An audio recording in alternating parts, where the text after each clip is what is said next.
O Pacto das Sombras. Foi em uma noite fria de outono, no vilarejo de Feldberg, em 1812, que meu pai, Gregor Hardman, tomou a decisão que mudaria nossas vidas para sempre. A miséria havia se instalado em nossa pequena casa à beira do rio, e eu, Evelyn Hartman, via a tristeza nos olhos cansados de meu pai todas as noites.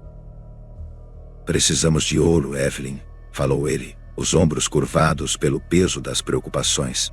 "O rei Leopold prometeu riquezas além da imaginação, se conseguirmos transformar esta palha em ouro." Olhei para a pilha de palha à nossa frente, incapaz de acreditar em milagres. Mas meu pai, determinado, não se deixava deter pela lógica. "Há rumores de uma criatura antiga que pode nos ajudar", continuou ele. "Rumpelstiltskin, dizem que é seu nome." À meia-noite, nas profundezas sombrias da floresta além de Feldberg, encontramos Rumpelstiltskin.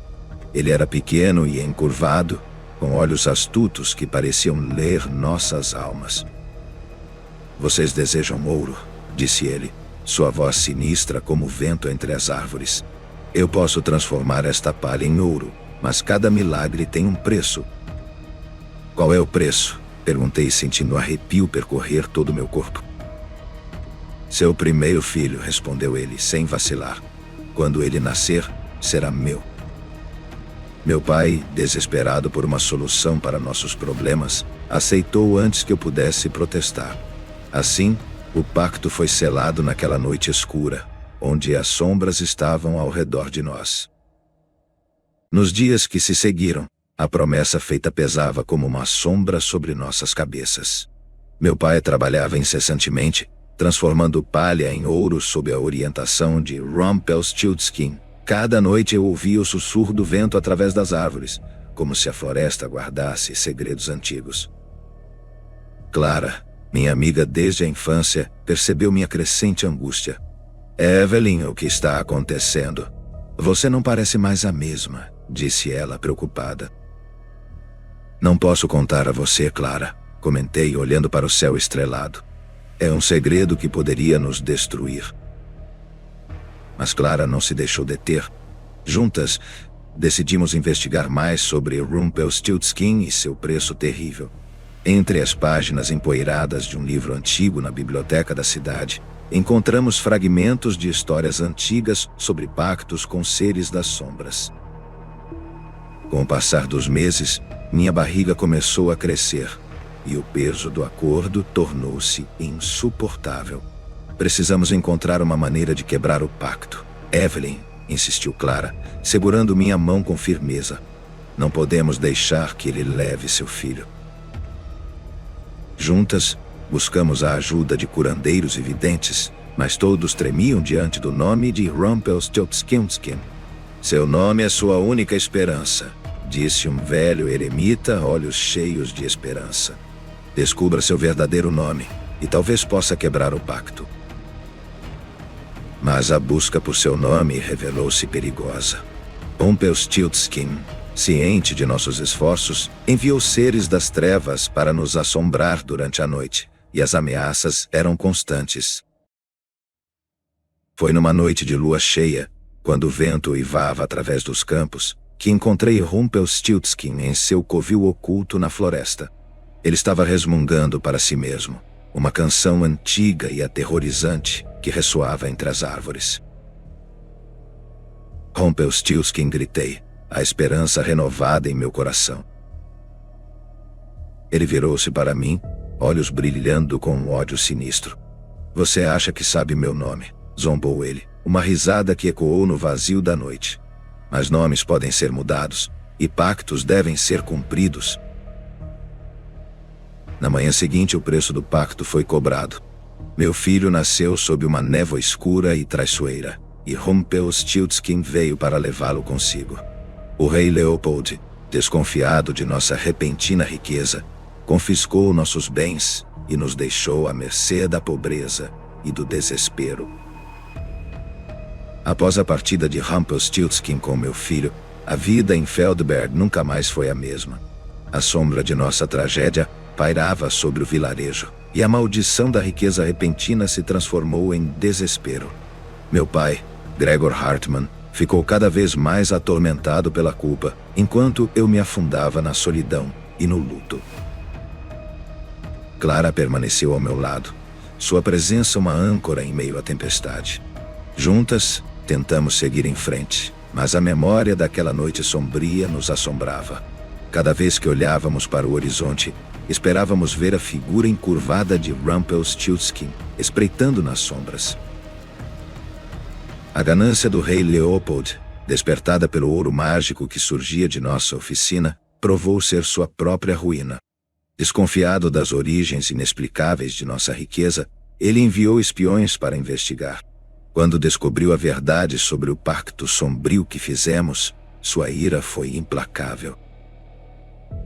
Ordenou a apreensão de nossos bens e propriedades, deixando-nos sem nada além das cinzas de nossos sonhos. O vilarejo de Feldberg, outrora abençoado pela prosperidade, agora estava mergulhado na pobreza e na desgraça. O rei, no entanto, não estava satisfeito apenas com nossa ruína material. Com a família Hartman agora destituída e desonrada, o rei Leopold impôs um último preço pela nossa desgraça: o exílio. Sob o olhar de desdém da nobreza e dos olhares curiosos dos plebeus, fomos forçados a deixar Feldberg, nosso lar, para trás. Clara e eu partimos juntas, carregando apenas nossas lembranças e o peso do passado. As estradas eram frias e solitárias, e o futuro incerto diante de nós. Mas em nossos corações, sabíamos que a tragédia que nos assolara nunca nos deixaria. Enquanto viajávamos pelas estradas de terra, o peso da desonra e da perda se tornava mais evidente a cada passo. Eu, Evelyn Hartman, aos meus 21 anos agora, carregava não apenas o fardo da culpa pelo pacto sombrio, mas também o vazio deixado pela ausência de meu filho. Ao meu lado, meu pai Gregor, aos 46 anos, caminhava em silêncio, os ombros curvados pelo peso da idade e da desgraça. Clara, com seus 20 anos, mantinha-se forte, mas seus olhos refletiam a dor e a determinação de uma amiga fiel que havia perdido tanto quanto eu. Chegamos a uma pequena vila nas montanhas onde encontramos refúgio entre estranhos que nada sabiam de nossa história. Aqui começamos uma nova vida, longe das sombras de Feldberg e das memórias sombrias que nos assombravam. Mas mesmo aqui, nas montanhas distantes, não conseguimos escapar completamente das consequências de nosso pacto com Rumpelstiltskin. Enquanto eu tentava reconstruir minha vida, Gregor envelhecia rapidamente sob o peso do arrependimento. Clara, agora com 21 anos, encontrou um propósito em ajudar os necessitados da vila, como se buscasse redenção por nossa tragédia. Anos se passaram desde aquela noite fatídica, mas as sombras de Rumpelstiltskin ainda nos atormentavam. Cartas ameaçadoras chegavam esporadicamente, lembrando-nos do acordo feito e das consequências que ainda estavam por vir. O preço de nosso pacto era como uma maldição que continuava a nos perseguir, mesmo nos recantos mais distantes do mundo. A maldição da mansão Schwartz. Eu me chamo Max Schwartz e tinha 32 anos quando retornei à mansão de minha família na pequena cidade de Freiburg, Alemanha. Era uma tarde ensolarada em 1882, e as folhas amarelas caíam pesadamente das árvores, cobrindo o caminho de pedras que levava à casa. Fazia quase uma década desde minha última visita, mas uma carta urgente de minha irmã Sophie mudou tudo. Nossa mãe, Caroline Schwartz, estava gravemente doente, e Sophie estava determinada a desvendar os mistérios que rondavam nossa família. Ao entrar na mansão, um sentimento de opressão me envolveu. O ar parecia mais frio do que deveria, e a escuridão nas esquinas parecia viva. Sophie, com seus 28 anos e sempre determinada, me esperava na entrada. Seus olhos refletiam tanto preocupação quanto determinação. Max, Precisamos falar, disse ela, levando-me para a sala de estar. Sentamo-nos frente à lareira apagada. O crepitar das chamas ausentes fazia a sala parecer ainda mais gélida. Sophie me entregou um velho diário de couro, suas páginas amareladas e frágeis. Este diário pertenceu ao papai, ela começou, sua voz firme. Eu acredito que ele possa nos ajudar a entender o que está acontecendo com a mamãe. Passamos horas lendo o diário. Nosso pai, Heinrich Schwartz, era um homem reservado e raramente falava sobre seu passado. As páginas do diário, no entanto, revelavam um homem assombrado por segredos antigos e pactos obscuros. Em suas anotações, mencionava uma maldição que pairava sobre a família Schwartz há gerações. Uma maldição que se manifestava através de uma doença misteriosa que atacava os membros da família. Max, olhe isso, disse Sophie, apontando para uma entrada específica. Era uma descrição detalhada de um ritual realizado por um antepassado em 1762, na esperança de obter riqueza e poder. O preço, entretanto, era alto, a vida de um descendente a cada geração. A mamãe é a próxima, disse Sophie, sua voz tremendo. Determinado a salvar nossa mãe, decidi buscar a ajuda do Dr. Victor Stein, um médico renomado que também tinha um profundo conhecimento em assuntos ocultos. Ele era um homem de meia idade, com olhos que pareciam enxergar além do que era visível. Nos encontramos em seu consultório, uma sala forrada de livros antigos e instrumentos médicos. Max, Sophie, ele nos cumprimentou. Eu estava esperando por vocês. Ele explicou que conhecia a maldição da família Schwartz e que já ajudara outras famílias em situações semelhantes. Mas este tipo de maldição não pode ser simplesmente curada, advertiu. Precisamos encontrar o artefato que seu antepassado usou no ritual e destruí-lo. A busca pelo artefato nos levou a vasculhar cada canto da mansão. Vasos antigos, livros empoeirados, baús de família. Tudo foi revistado. Foi Sophie quem, por fim, encontrou uma pista crucial. Uma carta escondida dentro de um livro de receitas. A carta, escrita por nosso bisavô, mencionava um relicário guardado em um cofre secreto na biblioteca.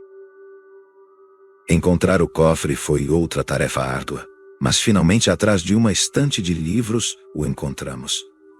O relicário era pequeno, de prata escura, com símbolos gravados em sua superfície. Este é o objeto que precisamos destruir, disse Sophie, segurando o relicário com cuidado. Voltamos ao consultório do Dr. Stein com o relicário.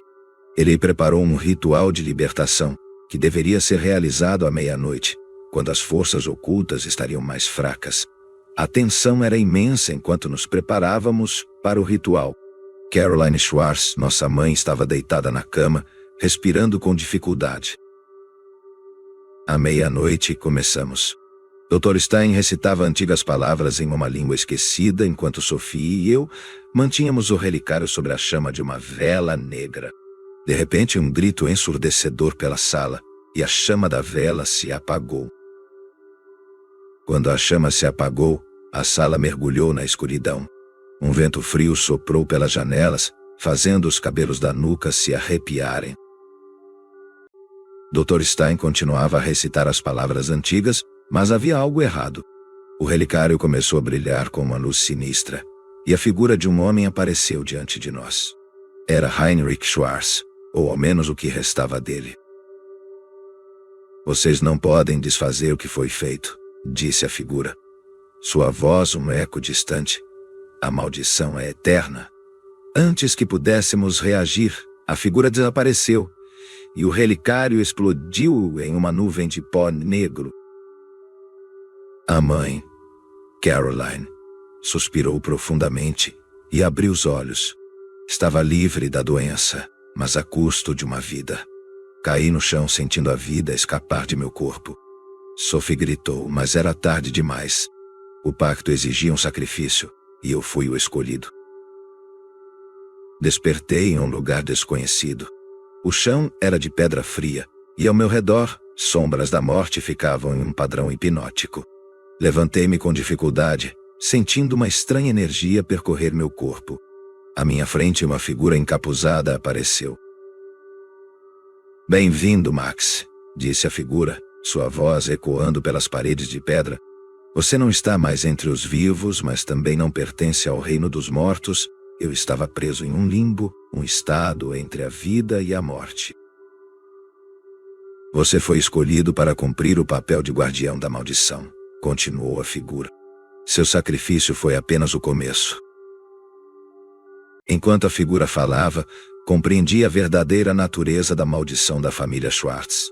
Cada sacrifício não libertava a família da maldição, mas sim transferia a responsabilidade para um novo guardião. E agora, eu era o guardião. Minha tarefa era vigiar o relicário e garantir que a maldição continuasse a ser cumprida.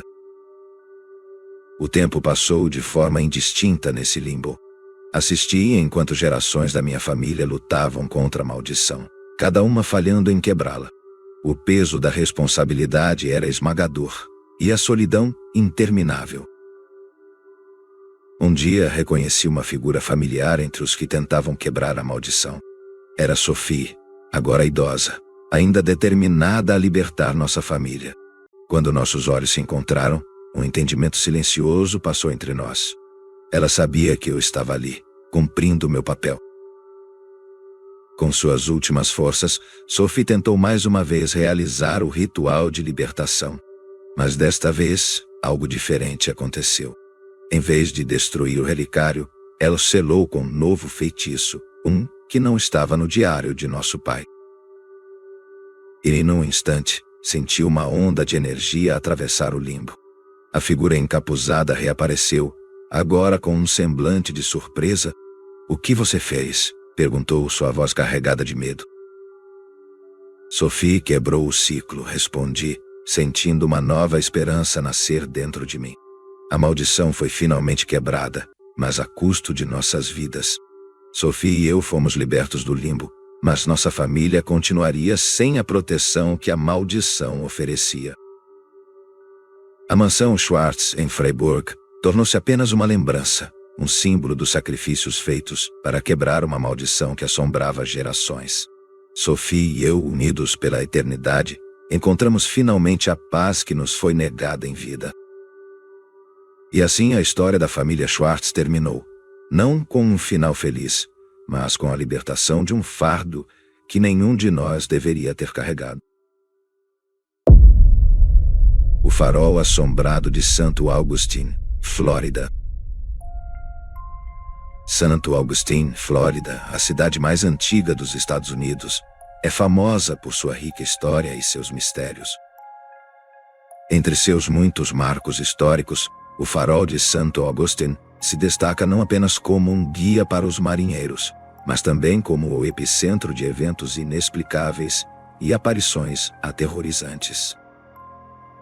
A história começa em 1874, quando o farol original foi substituído por uma nova estrutura. Durante a construção, uma tragédia ocorreu que deixou uma marca indelével na história do farol. As filhas do encarregado da construção, Mary e Eliza, brincavam com um carrinho de construção quando ele perdeu o controle, caindo em uma área inundada, e as meninas se afogaram tragicamente. Desde então, relatos de risadas infantis, ecoando pelas escadas e espirais do farol, começaram a surgir, enchendo o local com uma tristeza opressiva. Os visitantes de hoje, ao subir os 219 degraus da torre, relatam sentir uma presença fria e ouvir sussurros inexplicáveis. Muitos afirmam ver figuras etéreas de meninas brincando nas escadas, suas risadas se misturando com o som do vento. No entanto, a história do farol assombrado não termina aí. Na década de 1930, o faroleiro Joseph Andreu morreu de forma trágica ao cair, enquanto pintava o exterior da torre. Dizem que seu espírito ainda perambula pelo farol, eternamente cumprindo seus deveres. Guardiões noturnos e visitantes afirmam ter visto uma figura fantasmagórica no topo do farol, como se estivesse inspecionando a luz. Outros relatam ouvir passos pesados nas escadas, quando não há ninguém por perto. Uma noite, Sarah, uma investigadora paranormal, decidiu passar a noite no farol para documentar atividades sobrenaturais. Equipando-se com câmeras e gravadores de áudio, ela subiu as escadas em silêncio.